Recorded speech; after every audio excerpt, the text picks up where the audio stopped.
Sibéria. Leste da Rússia, 17 de julho de 1918. São 2 horas da manhã. Nicolau Romanov, sua esposa e seus filhos acordaram inesperadamente e foram conduzidos para o porão da sua prisão. Eles ficaram presos aqui por 3 meses pelo regime bolchevique. Os guardas pediram a eles para posarem para uma foto, um retrato da família, para mostrar ao mundo que eles estavam passando bem. Nicolau estava perplexo. Ele não fazia ideia do que estava acontecendo.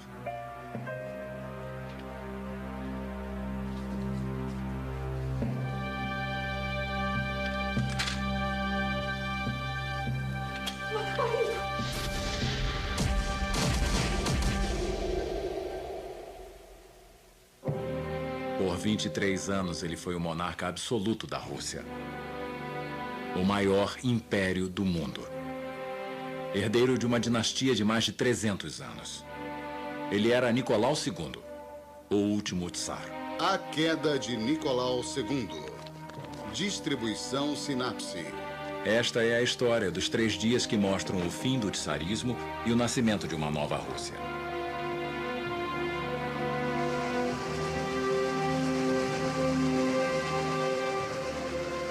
A contagem regressiva da queda e execução de Nicolau Romanov começa em 28 de fevereiro de 1917, o primeiro dia da jornada do trem imperial que mudou o curso da história da gelada e vazia Rússia.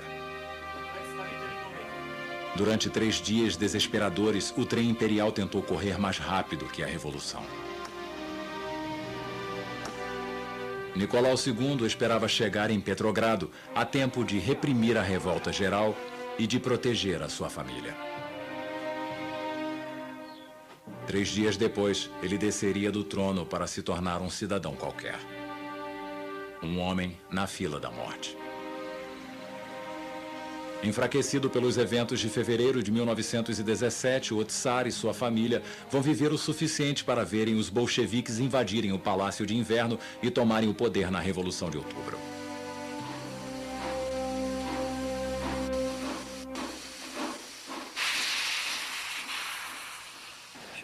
Велика Поляна. 27 de fevereiro de 1917. O tsar Nicolau II está na frente russa, bem longe de Petrogrado, sua capital. A Primeira Guerra Mundial está em seu ápice. A Rússia está ao lado da França e da Inglaterra, lutando contra o Império Austro-Húngaro e a Alemanha, e perdendo.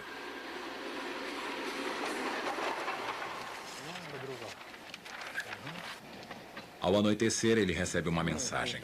Ela traz notícias alarmantes de Petrogrado. Motins de camponeses e trabalhadores paralisaram a capital.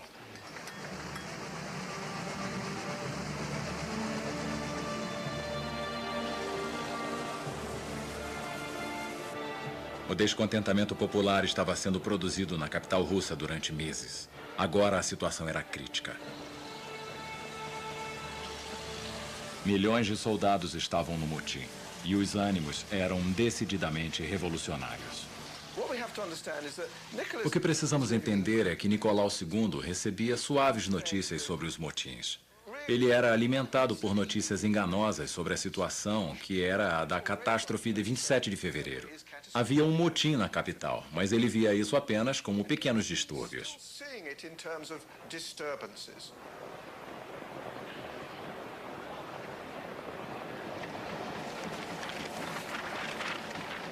Para Nicolau II, uma rebelião podia ser reprimida antes de desestabilizar todo o país. Mapa da rota do trem. Nicolau II ordena o trem imperial a deixar a frente e dirigir-se para Petrogrado, a 900 quilômetros de distância. A guerra tinha afetado todas as famílias russas. Milhões foram chamados para as frentes de batalha.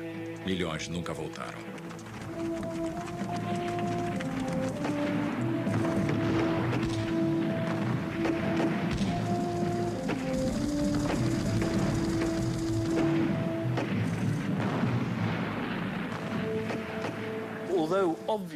Embora a guerra fosse um desastre, com as vítimas sofrendo tremendamente, O que derrubou o regime foi mais o impacto da guerra nos lares russos, na economia, no abastecimento de Petrogrado, do que, de fato, as atividades militares na linha de frente. Than it was actually on military activities on the front line.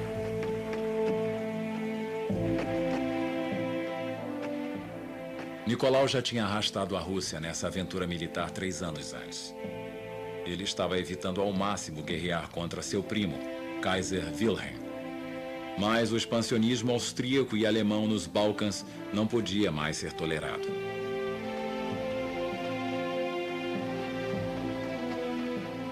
Estimulado por uma onda de nacionalismo pró-eslavo na Rússia, Nicolau II ingressou na guerra. Ele esperava lutar apenas por alguns meses. 3 anos depois, 6 milhões de russos morreram.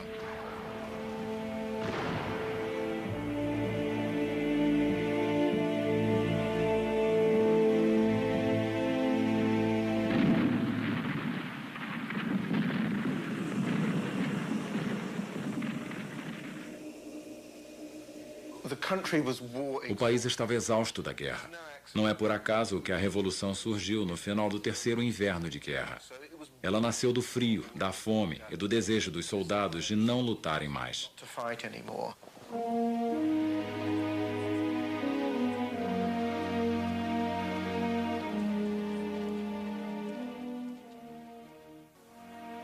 Nicolau II estava longe do coração de seu império nos últimos dias de fevereiro de 1917, quando as sementes da Revolução estavam dando seus primeiros frutos. Aqui está o que ele escreveu em seu diário. O problema está nas condições terrivelmente fracas dos nossos regimentos. Há muito poucos fuzis. Nós não podemos mais contar com nossas gastas estradas de ferro. As desordens surgiram há alguns dias em Petrogrado. As tropas já se dirigiram para lá. É muito doloroso estar longe e receber apenas más e fragmentadas notícias. It is so painful to be away and to receive only bad and fragmented news.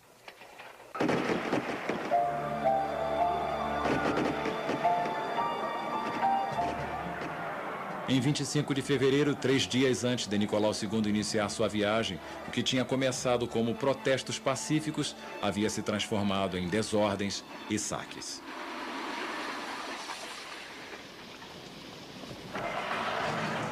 Trabalhadores, camponeses e soldados começaram a tomar o controle das estradas de ferro construídas por Nicolau II há 10 anos e símbolo do seu poder. Foi no próprio exército do Tsar que muitos camponeses analfabetos foram expostos às ideias revolucionárias. Петр, ну что такое? Успокойся. Не видишь, что он помирает за страху. Нам надо подготовить факелы. De repente, os ressentimentos reprimidos por séculos vieram à tona. Ребята, дайте, пожалуйста. Mas nos primeiros dias da Revolução, esses homens eram todos movidos pela fome. Ocupar as estradas de ferro, interceptando e saqueando trens era o único jeito de encher a barriga.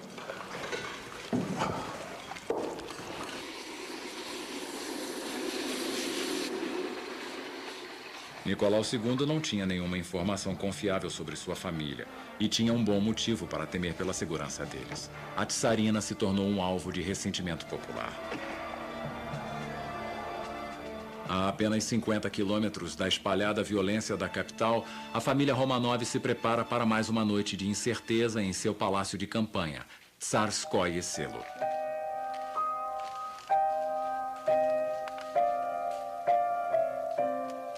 Lá fora, a temperatura era de menos 15 graus. Por causa das greves em andamento, os sistemas de aquecimento e de eletricidade não estavam disponíveis.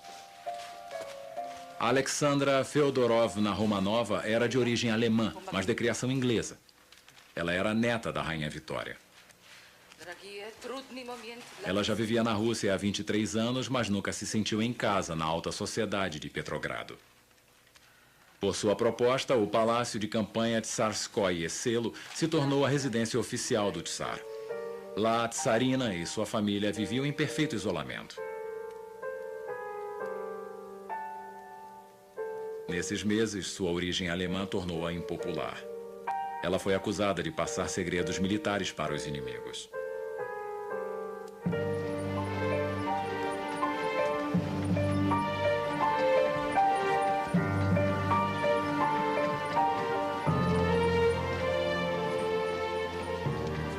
da guerra e desses dias de conflito, Alexandra era o suporte de Nicolau II.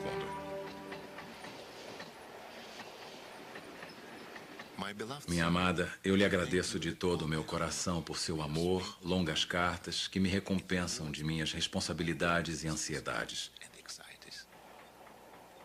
Eu não sei como suportaria tudo isso se Deus não desse você a mim como esposa e amiga. Eu falo sério. Às vezes é difícil falar todas as verdades e é mais fácil para mim escrever por causa da minha estúpida timidez. Eu me sinto forte de novo, mas com muita saudade de casa, de te beijar ternamente. O casamento de Nicolau II e Alexandra foi o ponto alto de um amor profundo e sincero. Desde o primeiro encontro, eles começaram a trocar íntimas correspondências que continuaram por toda a vida deles. Quando Nicolau II pediu em casamento em 1894, Alexandra ficou muito emocionada. Mudar para a Rússia seria difícil, mas ela não hesitou. Dias depois do casamento, a despreocupada vida do casal teve um repentino contratempo. O pai de Nicolau, o Tsar, estava morto. Nicolau II foi empurrado para um papel para o qual ele sentia-se profundamente despreparado.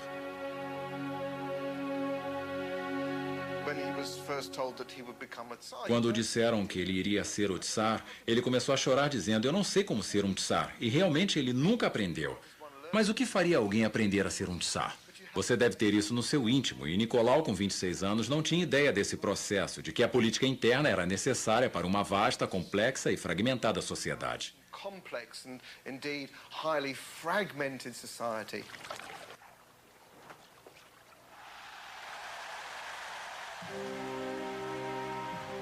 Milhões de russos de todas as partes do império reuniram-se em Moscou para saudar o novo Tsar e sua coroação. Mas o que era para ser um dia alegre tornou-se uma tragédia. Por causa da incompetência da polícia, mais de 1000 pessoas morreram pisoteadas e sufocadas pela multidão.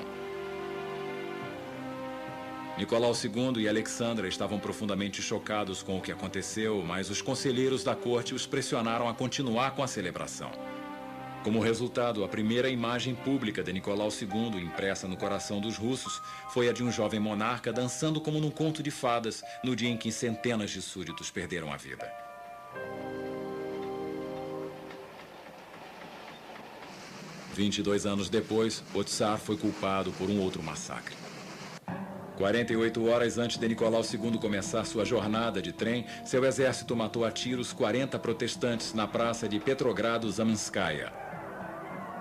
Muitos soldados viram suas próprias mães na multidão.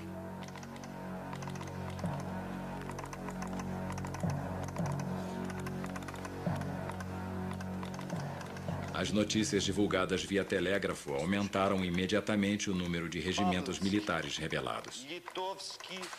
Преображенский.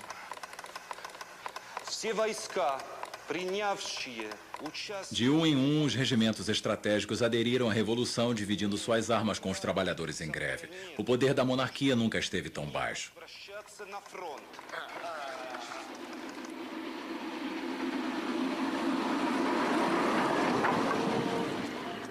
Um dos primeiros regimentos a se rebelar foi o do próprio Nicolau II. O prestigiado Preobrazhensky tinha 19 anos quando atingiu a patente de coronel. Nicolau se considerava, e realmente era, um típico oficial russo. Ele preferia comandar um regimento a ser o imperador da Rússia.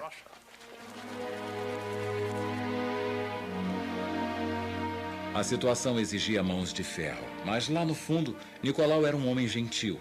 Um típico membro da comunidade de aristocratas que devotavam sua elegante e despreocupada vida para dançar e navegar pelas partes mais agradáveis da Europa. Ele tinha laços de parentesco com muitas famílias reais, mas nenhuma experiência ou treinamento em governar. Entre 1895 e 1901, Nicolau e Alexandra tiveram 4 lindas e saudáveis filhas: Olga, Tatiana, Maria e Anastácia. Mas nenhuma mulher poderia herdar o trono de acordo com as leis russas, e um herdeiro era ansiosamente aguardado. Em agosto de 1904, Alexandra deu à luz um menino, Alexei.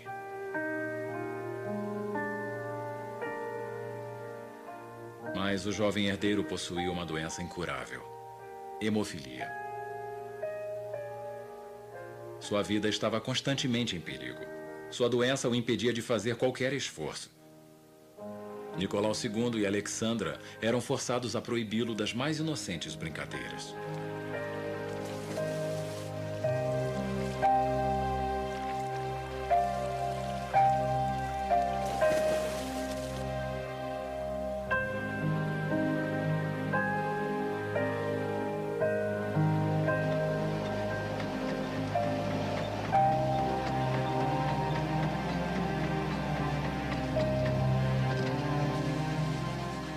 O que era para ser o acontecimento mais feliz da vida de Nicolau e Alexandra se tornou seu fardo mais pesado.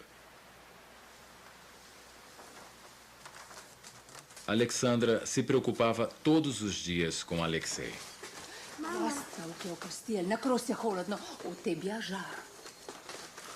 Desde quando ele nasceu, ela viveu em função das suas necessidades. Mama, принесла тебе настойку. Ela se culpava pela hemofilia de seu filho, que é passada através da linhagem feminina, mas que afetou apenas o menino. A madeira descoberta era um inimigo letal para Alexei. O mais imperceptível choque ou corte provocava dor e hemorragia.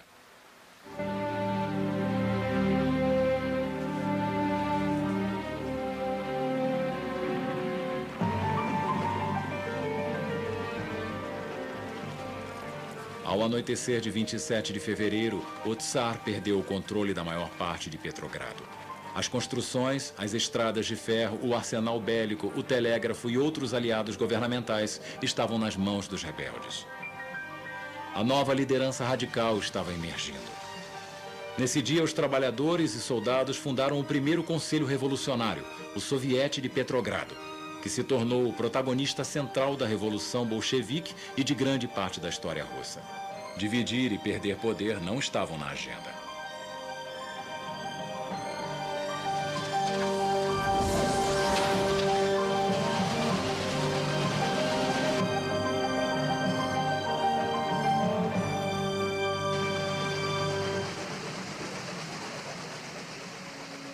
Nicolau não era capaz de compreender o que estava acontecendo na Rússia.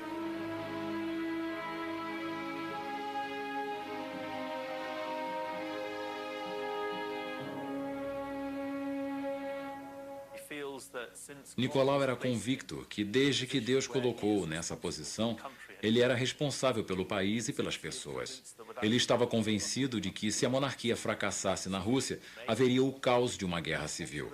Impedir isso era sua responsabilidade. Ele deveria cumpri-la.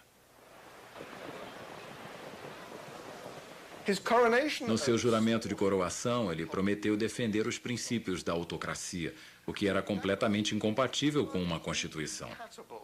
Isso era algo que ele considerava um pecado. Fazer uma Constituição.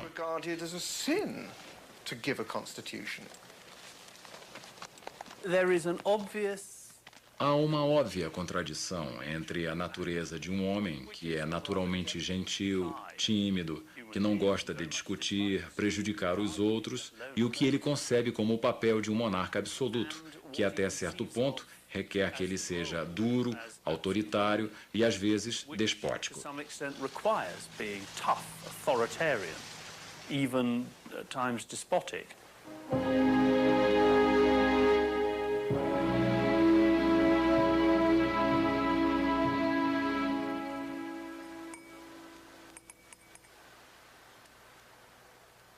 Eis o teor de uma carta escrita por Alexandra, tentando levantar o ânimo de seu marido.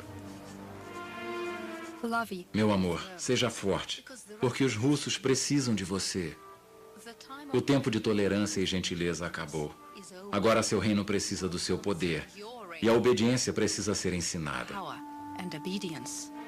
Deus vai ajudar seu anjo guardião. As greves na cidade e os motins estão provocando muito...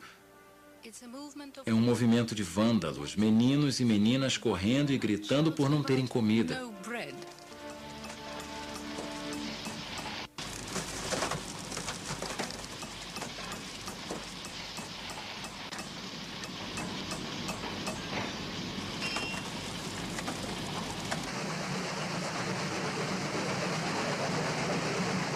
Depois de ter viajado a todo vapor durante 26 horas, o trem imperial parou no meio do nada, na pequena estação de Malaya Vishera, a menos de 200 quilômetros de Petrogrado. A estrada de ferro que levaria o Tsar para a capital caiu nas mãos dos revolucionários. A escolta imperial disse a Nicolau II que o caminho adiante estava bloqueado.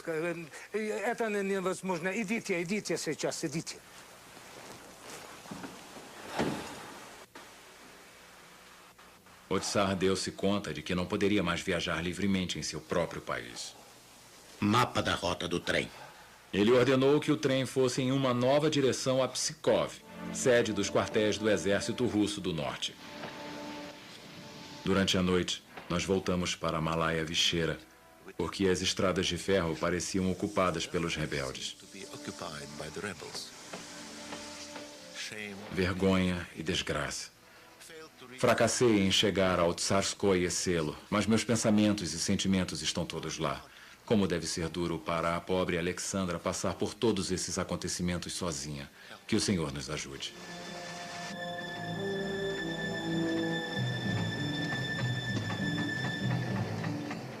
O Tsar da Rússia foi forçado, por motivos alheios à sua vontade, a mudar seu curso e o curso da história russa.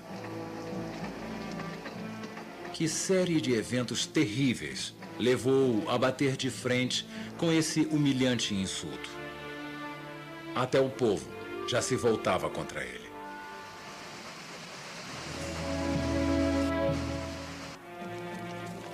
O império de Nicolau II estava em franca decadência. A guerra debelava cada vez mais as reservas de uma Rússia miserável. Petrogrado já estava em franca rebelião. O país já dava sinais de se rebelar alguns anos antes, quando as expansões ambiciosas de Nicolau II no leste da Ásia provocaram uma guerra desastrosa contra o Japão.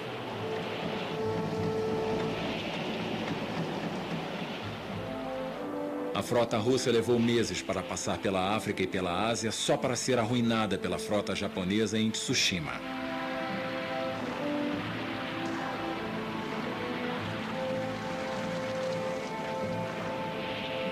Uma derrota humilhante que chocou a Rússia e o mundo inteiro.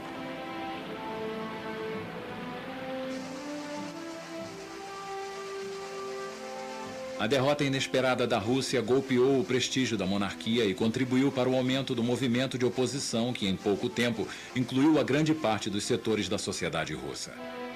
Em janeiro de 1905, um movimento pacífico clamando por comida e liberdade tentou entregar seu pedido no palácio do Tsar em Petrogrado. O exército abriu fogo, matando 200 pessoas e ferindo milhões. A história lembra esse evento como Domingo Sangrento. A partir desse dia, o Tsar ficou conhecido como Nicolau II, o Sanguinário. A rebelião se espalhou por todo o país, durando meses. Finalmente, o Tsar foi forçado a conceder algumas reformas liberais. Pela primeira vez, a Rússia teria um parlamento, a Duma. Mas assim que a ordem foi restaurada, expedições punitivas ordenadas pelo Tsar reimpuseram seu poder sobre o império. Diante da enfraquecida Duma, tudo voltou a ser como era. Pelo menos aparentemente.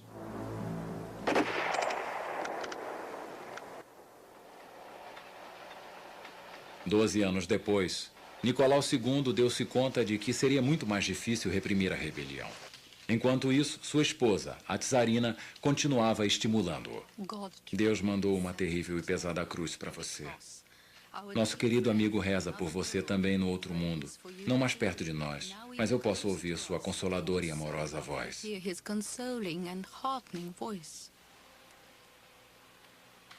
O falecido querido amigo de Alexandra e Nicolau é mais conhecido como Grigori Rasputin, um fazendeiro siberiano semi-analfabeto que influenciava os Romanovs, enchendo as páginas de escândalo do dia. Rasputin era excêntrico e carismático, considerado por uns como um talentoso mago e por outros como um astuto alpinista social. Sua misteriosa habilidade em aliviar o sofrimento do jovem Alexei convenceu a czarina de que ele era um enviado de Deus. Nós também podemos perceber que a crise da monarquia também se deve às notícias espalhadas sobre Rasputin. Sua influência sobre a família provavelmente não era boa. O problema de Rasputin era o efeito desses rumores sobre sua tendência homossexual e sua influência na corte, que diminuiu a credibilidade da monarquia. In terms of the public perception of the monarchy. A violenta morte de Rasputin 2 meses mais cedo apenas intensificou a devoção da czarina. Mas orações pouco aliviavam o sofrimento e o isolamento do czar. Nicolau II estava em Pskov, na frente russa do norte, para reunir-se com seus generais e planejar uma repressão efetiva. Nicolau II era um patriota e um conservador. Para ele, o exército era a absoluta personificação da Rússia. O único grupo de pessoas a alcançar tamanho grau de confiança eram, de fato, os oficiais militares. Em Pskov, pela primeira vez, Nicolau II percebeu um sentimento de represália e vergonha entre seus oficiais.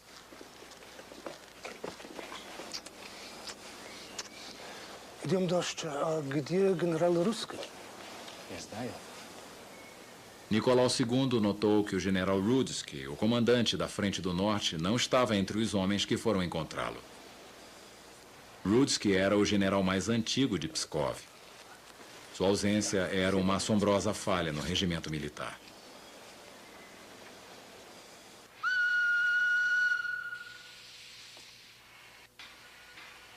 Nessa mesma noite, 1º de março, Nicolau II intimou o general Rudsky para um encontro particular. Ele queria sondar o ânimo de seus generais. Para entender a perspectiva dos generais, é preciso ter em mente que eles dividiram sua lealdade. A lealdade ao czar e à dinastia era uma coisa, mas eles também mantinham lealdade à Rússia e ao exército, que nós podemos considerar como uma coisa só. Era uma consideração clara de que, se eles continuassem do lado do czar, o exército iria entrar em colapso com uma rebelião geral. Então, eles teriam que se render aos alemães e esperar que talvez a Rússia tivesse um fim.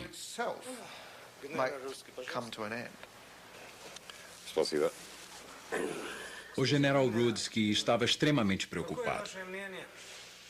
Ваше Высочество, вам известна моя верность монархии. Ele estava convicto de que mais derramamento de sangue nesse estágio seria uma coisa profundamente catastrófica e só iria inflamar as multidões. Para Rudsky, havia apenas um jeito de salvar o país de uma guerra civil. Nicolau II deveria imediatamente nomear uma unidade de governo responsável pelo parlamento russo e dar uma constituição ao povo.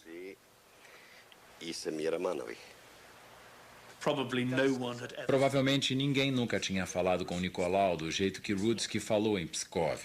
E, sem dúvida, isso foi um choque para ele.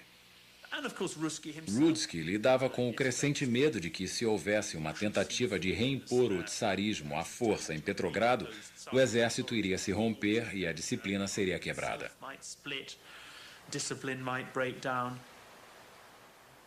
Nicolau II estava horrorizado. Ele não acreditava e nem confiava nos políticos da Duma e estava convencido de que a Constituição só iria trazer desastres. Mas, nessa mesma noite, 1º de março, Nicolau descobriu que a visão do general Rudsky era compartilhada pela maioria de seus generais. Ele finalmente começou a se conscientizar da magnitude do seu isolamento.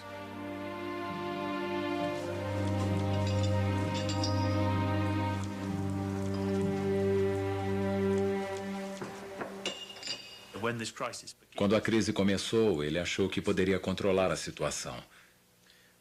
Mas depois de ver a rebelião consolidada em Petrogrado, os motins das suas guarnições e a recusa de seus generais em reprimir esses motins, ele viu que não tinha mais nenhuma alternativa. Finalmente, contra todas as suas ideias e crenças, Nicolau II concordou em conceder as propostas de seus generais. Ele iria nomear um governo nacional e daria ao povo uma constituição. Por telégrafo, o general Rudski comunicou imediatamente a decisão do Tsar a Mikhail Rodzianko, presidente da Duma, o filho de um rico proprietário de terras que tornou-se político. Sua Majestade, o Tsar Nicolau II Romanov, consentiu com a criação de um conselho de ministros responsável pela Duma. Rodzianko estava furioso. Ele culpava o Tsar pela situação de calamidade. Ele repetia avisos nos últimos dias que foram ignorados por Nicolau, que recusava-se a reconhecê-lo como líder do parlamento. O Tsar estava acostumado a lidar com seus generais sem a mediação da Duma. No ponto de vista de Rodzianko, a arrogância do Tsar custaria sua coroa. É evidente que o Tsar não tem consciência do que está acontecendo aqui. Uma terrível revolução começou e não vai ser fácil acalmá-la. As tropas não estão apenas se recusando a obedecer, como também começaram a matar seus oficiais. Essa amotinação acontecia em enormes aparelhos, que eram uma espécie de sistema telegráfico primitivo, e a partir disso ficou claro que só a abdicação de Nicolau II iria satisfazer as multidões nas ruas.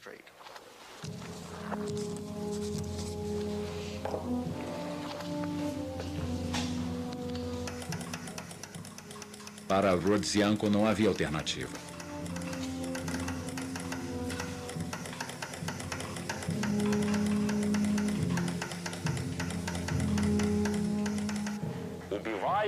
Abdicação em nome do filho Alexei, com a regência do irmão do Tsar, Mikhail Alexandrovich. Um ponto importante sobre revolução é que as coisas mudam muito rápido. O que parecia ser um compromisso possível na terça-feira era um sonho impossível na quinta. Inicialmente, a maioria dos líderes da Duma queriam que Nicolau II se comprometesse a criar um governo que teria o suporte majoritário da Duma. Mas com a revolta em Petrogrado e o Comitê Soviético entrando em funcionamento, eles acreditavam que não havia mais tempo e que só a abdicação de Nicolau II manteria as multidões em ordem.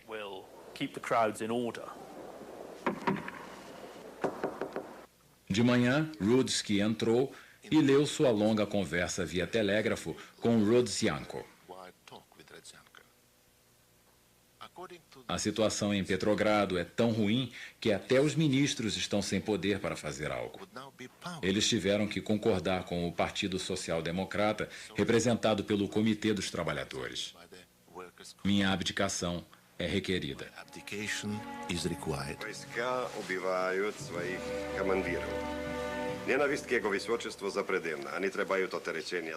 Incrédulo, Nicolau II queria inspecionar seus comandantes mais antigos do exército antes de tomar uma decisão.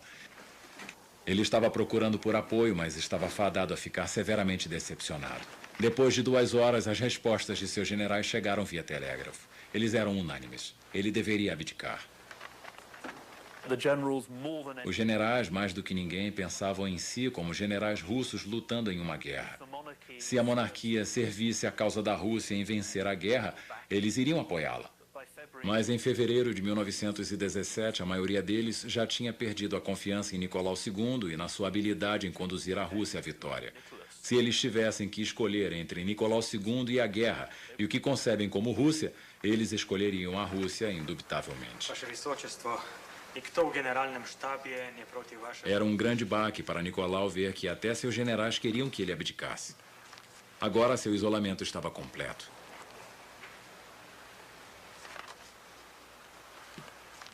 Como ele recorda em seu diário, às 3 da tarde de 2 de março de 1917, ele decidiu que deveria abdicar.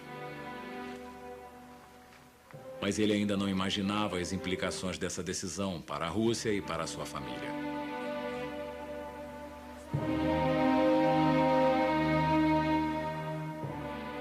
Ele, que momentos antes podia decidir o destino de 160 milhões de russos e reinava sobre o maior império do mundo, agora era um cidadão comum, prestes a ser exilado. Tudo o que ele foi durante sua vida inteira estava quase desaparecendo. Meu coração está partido nesse momento de rebelião e ansiosamente pensando em você. Estou completamente sozinha. Nós não sabemos nada sobre você, você não sabe nada sobre nós. Estou mandando Solovev e Gramotin para procurarem por você. Eles vão lhe contar sobre a situação. É tudo tão terrível. Há dois extremos, a Duma e os revolucionários. Duas cobras às quais eu espero que se comam uma à outra. É claro que eles não querem que você me veja antes de ter assinado todos os documentos, talvez até a Constituição ou outros horrores do tipo.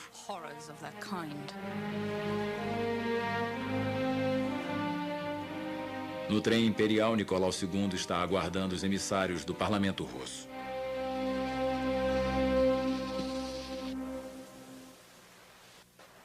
Nessa mesma noite, 2 de março de 1917, dois homens exaustos chegam a Pskov. São eles Vassily Shulgin e Alexander Gushkov, emissários do parlamento russo.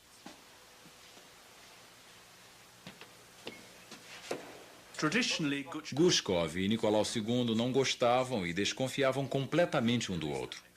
Então há um elemento extra de tensão, porque quem foi entregar o pedido de abdicação foi o próprio Gushkov, que era a favor da monarquia.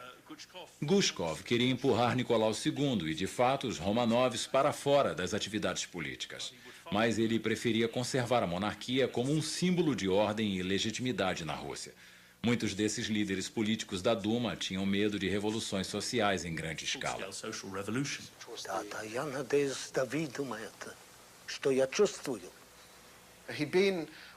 Ele teve durante toda a sua vida um poder divino, e agora ele está diminuído, humilhado na cidade de Pskov por esses dois políticos soberbos, que, como ele pode ver, chegaram só para lhe dar seu mandado efetivo de abdicação. Isso era uma profunda humilhação para ele.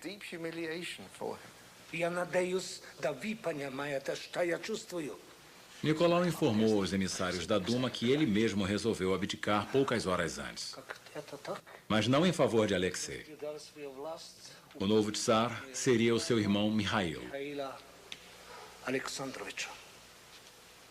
Os emissários da Duma foram apanhados de surpresa.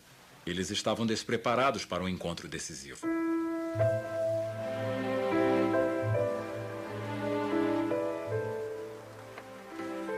Poucos acreditam que o destino de uma criança mudou o rumo do tsarismo. Poucos podem conhecer a identidade do homem que realmente forçou o tsar. Professor, Antes do entardecer, o tsar convocou o médico, Dr. Feodorov, no seu vagão. Era a única pessoa em quem ele sentia que ainda podia confiar a bordo do trem. Desde que a palavra abdicação foi proferida por seus generais, Nicolau II ficou com uma questão matutando em sua cabeça. Ele sofria com a indagação que fazia a si mesmo sobre a saúde de seu filho. Скажите мне, как его болезнь? Ваше Высочество, гемофилия не позволит собой шутить. O Dr. Feodorov disse a ele que Alexei provavelmente iria chegar à idade adulta, mas sua vida sempre estaria à mercê de algum acidente. Ouvindo as palavras de Feodorov, Nicolau II começou a dar-se conta da amplitude de sua decisão. Se ele assinasse a abdicação em favor de seu filho, ele seria exilado e nunca mais iria vê-lo. A decisão estava tomada.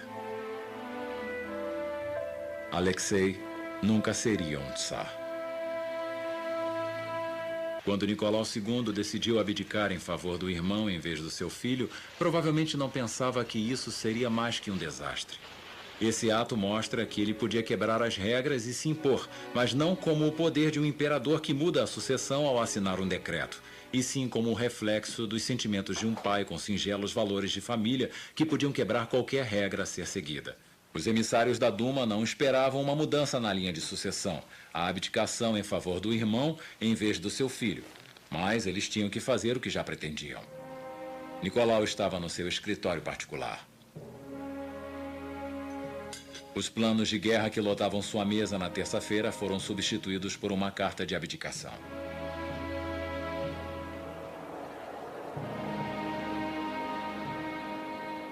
Depois de 300 anos de dominação, os Tsares chegavam ao fim. Essa é a carta de abdicação de Nicolau II. No meio de uma grande luta contra um inimigo estrangeiro que tem forçado por 3 anos o nosso país a se escravizar, foi pedido a Deus para instalar sobre a Rússia um novo e doloroso processo. Distúrbios populares recém-surgidos no interior do Império culminarão com uma terrível luta. O destino da Rússia, a honra de seu heróico exército, o bem-estar do nosso povo e todo o futuro da nossa querida terra chamam para um conflito repleto de sacrifícios, para um triunfante final. Nesses dias decisivos para a vida da Rússia, nós consideramos nosso dever fazer o possível para ajudar todos os segmentos do nosso povo a construírem juntos e unirem todas as suas forças para a rápida obtenção da vitória. Por essa razão, nós, em acordo com a Duma, pensamos que é melhor abdicar o trono russo e abdicar sobre o supremo poder.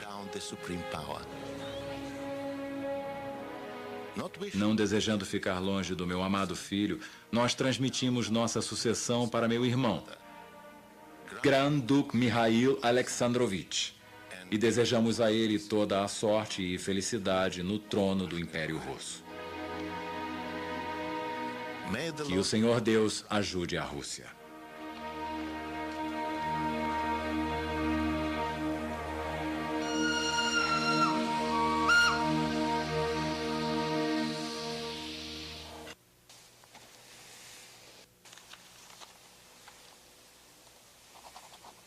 Pouco antes da meia-noite, Nicolau II pegou a caneta e leu o documento para assiná-lo.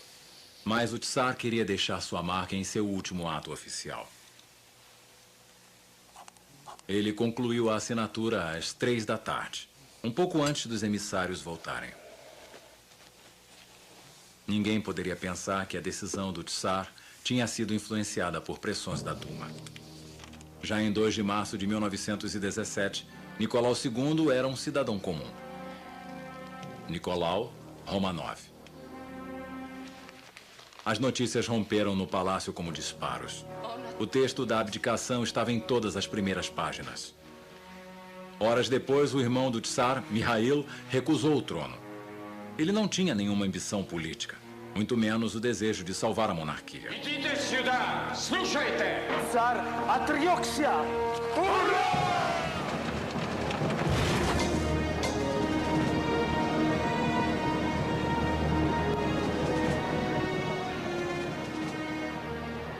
Por não comparecimento, depois de 3 séculos de domínio dos Romanovs, o tsarismo chegava ao fim.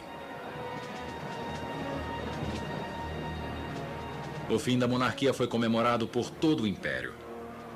Enormes multidões reuniram-se em Petrogrado. Em apenas 3 dias, a poderosa dinastia desmoronou como um castelo de cartas. À 1 da manhã eu deixei Pskov com o coração pesado por causa de todas as coisas que carrego comigo. Tudo ao meu redor é traição, covardia e engano.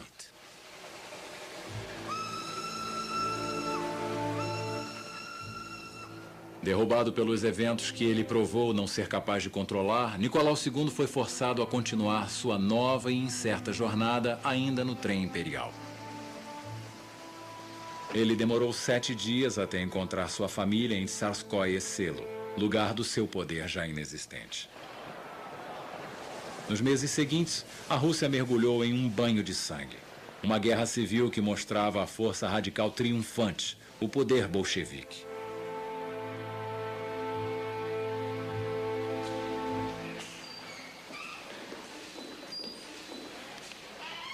Nicolau se apresentou na entrada de sua antiga residência como um cidadão comum.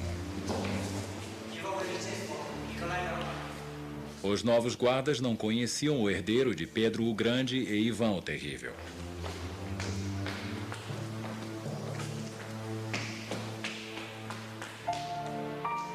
Depois de 300 anos de dominação total, a primeira família real entrava para os bastidores da história. Um país atrasado agora caminhava para a Idade Moderna.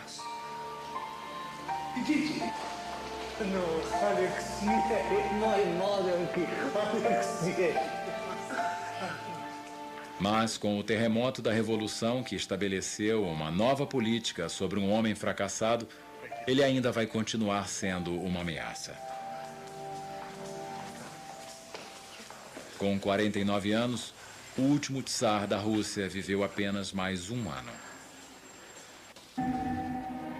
Só a morte iria deixar Nicolau livre de um poder que ele nunca desejou. Versão brasileira MG Studio.